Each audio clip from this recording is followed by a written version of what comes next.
Senhoras e senhores, bom dia. Estamos aqui no plantão JC, da Rádio Baré, Jornal do Comércio, Amazon Play.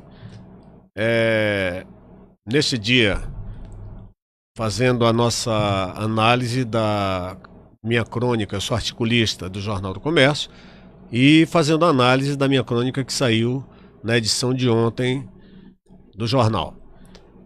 A nossa edição de ontem trouxe a crônica com o título Impunidade Institucionalizada. E eu gostaria de fazer, em primeiro lugar, uma análise sobre esse título, porquê desse assunto, a impunidade institucionalizada. A impunidade, ela está ligada a uma série de fatores que estão acontecendo, infelizmente, não apenas no nosso estado, mas no Brasil como um todo.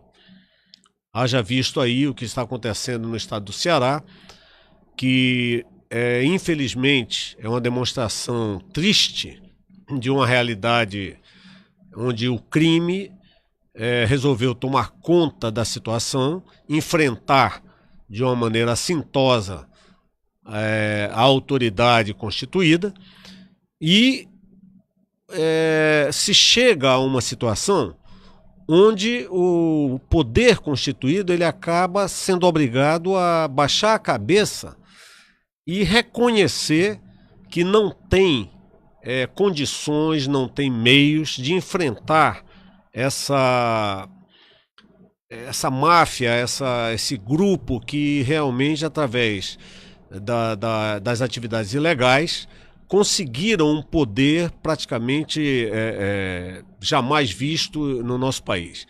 No entanto, na minha análise, de uma forma bastante simples, de uma forma bastante direta, eu vejo não apenas pelas questões sociais, econômicas, políticas que nós vivemos nos últimos 20 anos, eu resolvi analisar essa situação a partir de uma coisa, de um elemento que eu vejo como fundamental em qualquer sociedade constituída, que é a questão da impunidade.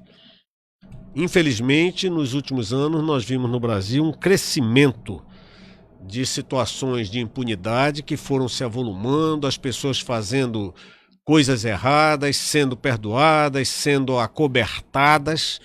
E a partir daí, esses grupos criminosos foram crescendo, foram tomando conta da situação e, logicamente, se sentindo cada vez mais poderosos. Daí veio esse artigo, onde eu, no primeiro momento aí, a Bibi vai colocar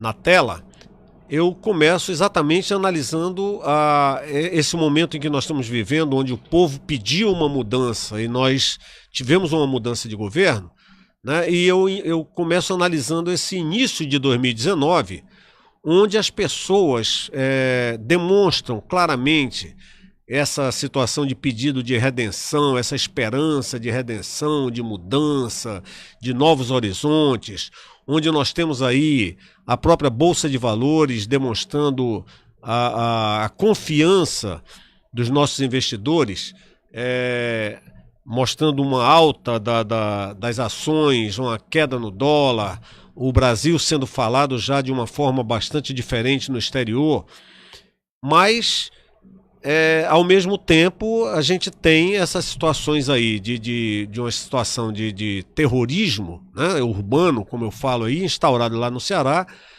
que dá um choque de situações. É uma coisa bastante triste. No entanto, a gente precisa analisar o seguinte: quais os fatores que podem ter levado a isso, além da questão da impunidade.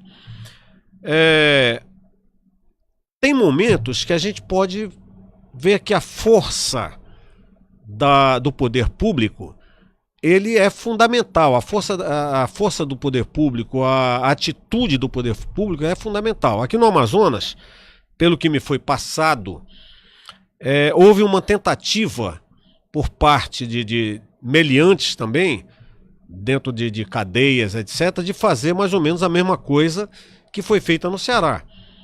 Uma tentativa de rebelião, porém, imediatamente as forças de segurança tomaram atitude, entraram em ação e impediram que houvesse aqui no Amazonas uma disseminação de uma situação de terror, de uma situação de caos, como houve no Ceará.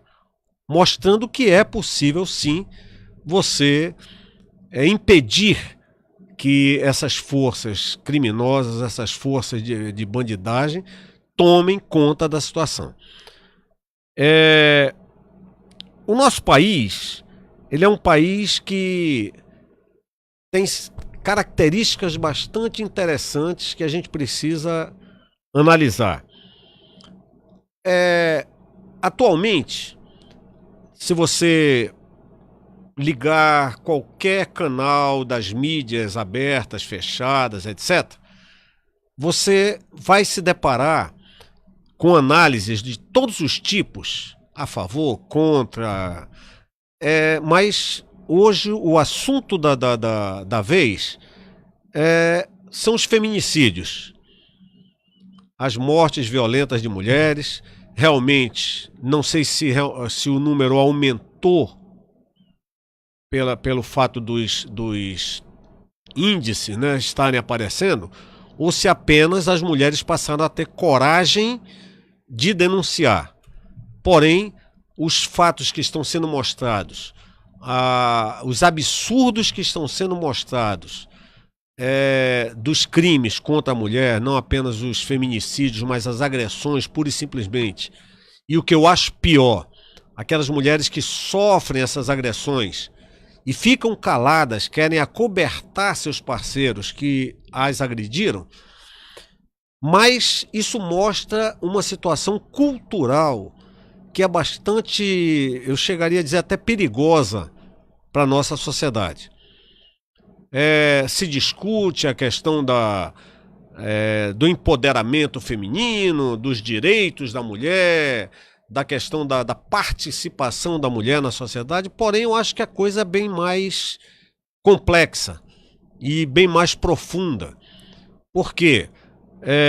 Apesar a coisa não pode ser analisada pura e simplesmente por números. Porque a mulher não está participando no Congresso, a mulher não está participando nas empresas. Só que nós temos uma questão social.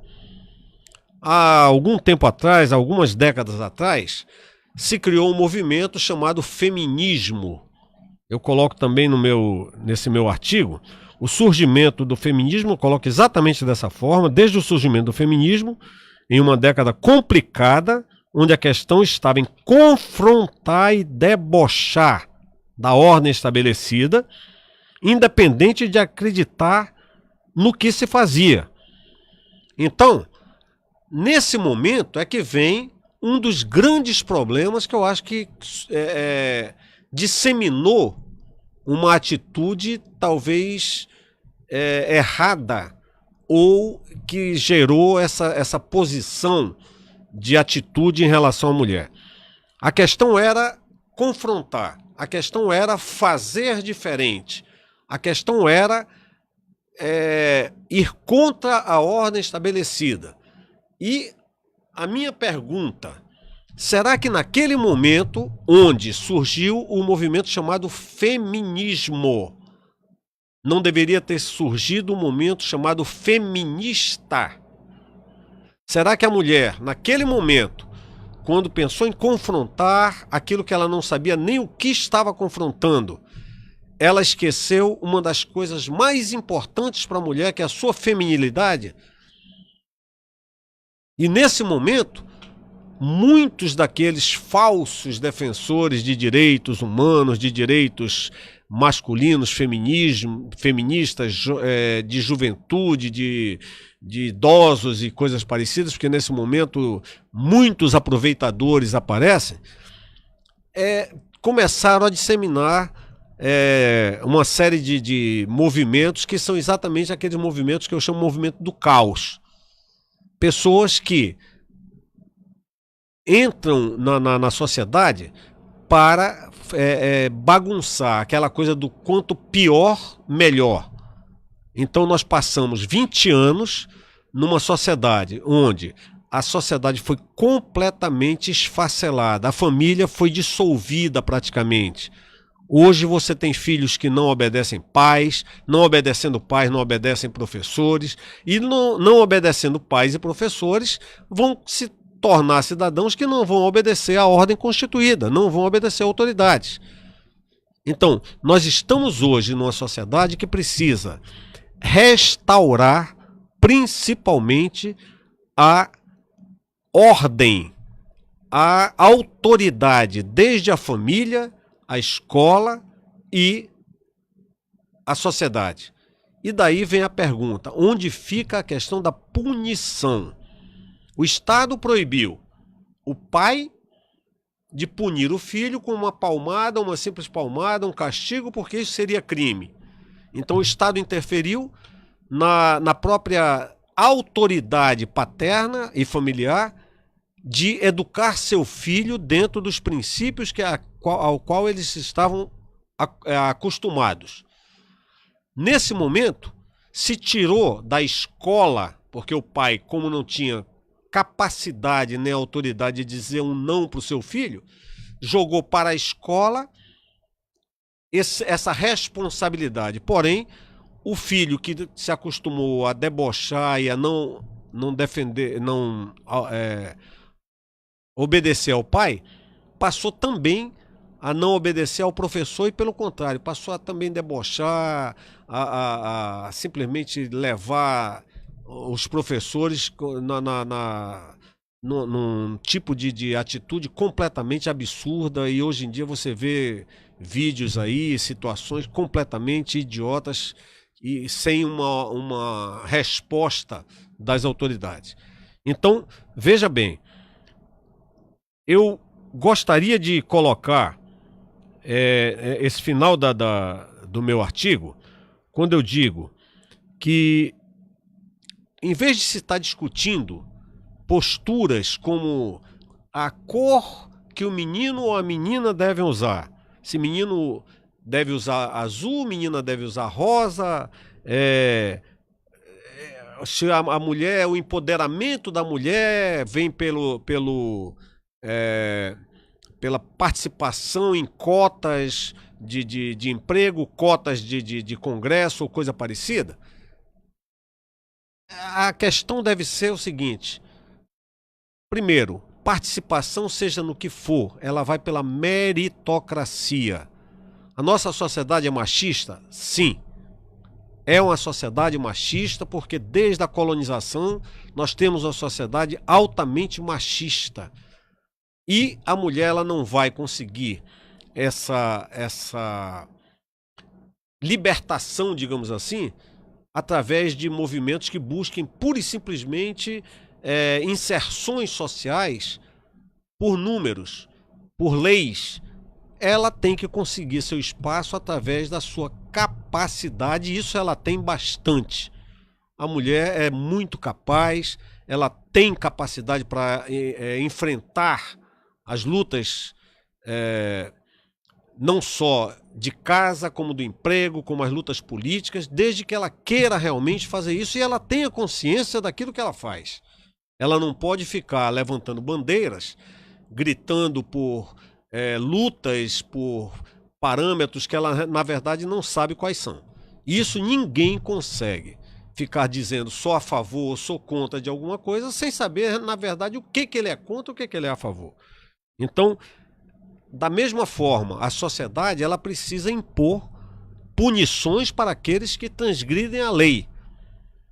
E essa é uma das grandes esperanças que nós temos e toda a sociedade está depositando no novo governo que está aí, já foi empossado e está prometendo fazer.